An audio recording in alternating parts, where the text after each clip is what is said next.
Hi everyone, welcome back to another week of this mini course called Teachers in the 21st Century.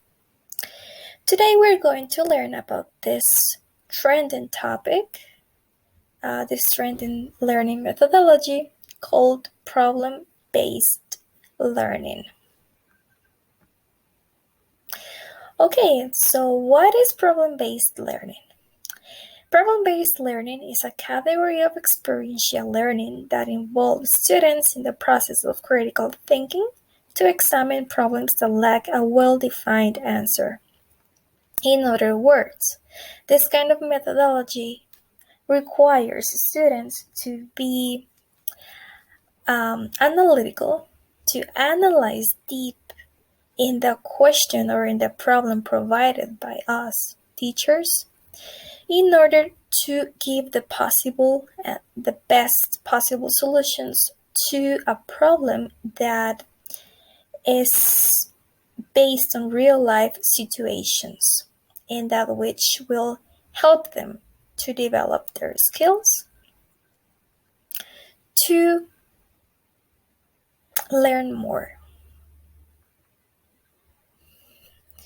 Okay, what are the characteristics of a good problem-based learning? Problem or question to present to students. It is important to remark that when we talk about problem-based learning, we are not just telling or giving students a problem that, let's say, cannot be fixed, or a problem that is not realistic or is not really happening, because we want them to to be critical, to develop their critical thinking in order to give a solution to problems from real life. So one of the characteristics here is that this problem that we are going to present to students, that we are going to require them to work on in order to find a solution, needs to motivate students. It has to be a problem which catches their attention, which make them feel engaged in finding a solution, to make them feel challenged. Also, it requires recent decisions. It requires them to not just give the first solution, the first idea that comes to their minds, but to get deep in the information, to investigate, to research, to ask questions, to have options for them, to at the end of the task find the best possible solution. It also requires open-ended and engaging problems. Some kind of problems which can be solved at some point and that are realistic. Also, this problem that we present to students needs to have objectives that connects to previous knowledge. In other words, we cannot give students a problem in which they are not related at all, or a problem which it's not from their area, it's not something they practice, or it's not something they are familiarized with. Yeah, we can innovate with different questions, with original, let's say, problems, but we have to keep in mind that they have to have a previous knowledge on it. Also, this problem that we present to them needs to have a level of complexity. Again, we cannot ask a higher education student a question like, how will you, for example, how would you give a solution to, I don't know, bringing light in a dark room. I mean, that is too simple, right? No, we need to acquire the problem to their level in order to make them feel motivated and working on this solution, on finding the solution. Skills necessary during problem-based learning. So we are giving students a problem that they will, kind of find a solution, but also we require them to have consensual decision making. We require them to have a good team maintenance.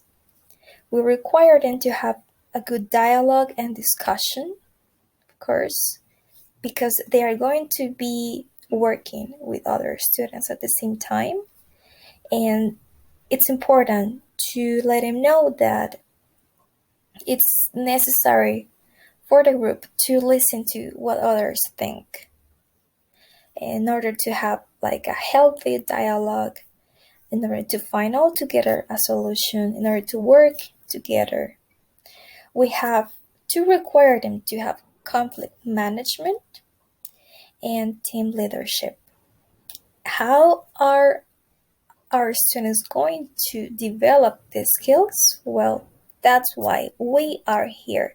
That's why we are their teachers. That's our task. That's our goal, to guide them in the process to acquire and develop and improve these characteristics. The problem-based learning has many steps, but again, as in previous learning methodologies, I am giving you here like the basic ones. The step number 1 is explore the issue. You have to be, you can create a problem, and as I mentioned before, ideally this will be a real world situation that resembles something students may encounter in their future careers or in their lives. Okay.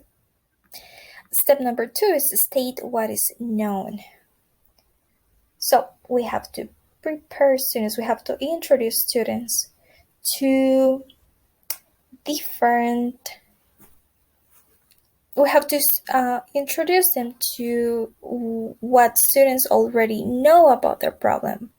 For example, if we are giving them the problem like, traffic in the city or something like that, they already have to, being familiarized like with the transit rules, how cars, like the ways cars can go, ways cars are not allowed to go, like they have to have all of this previous knowledge. Step number 4, research the knowledge.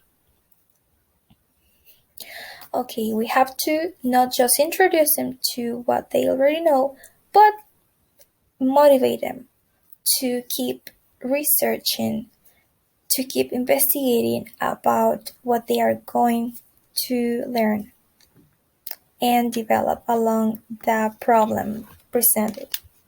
Also, it's important to define the issues. We are presenting them a big problem, but it's really important as well to define like all the small details, all like the small obstacles that give the problem that level of complexity. Step number 5 is investigate solutions. We require students to look for different solutions, like they can browse on the internet, they can ask questions to experts, but at the end, they are the ones who decide, okay, I'm taking this option, or okay, I think this option might work, but I think this one is the best one, and establish why they decided what they have decided. Step number 6, present and support the chosen solution. Okay, now is the time for students to present not just the problem, not just the solution, but why they have chosen that solution and how that is going to be implemented.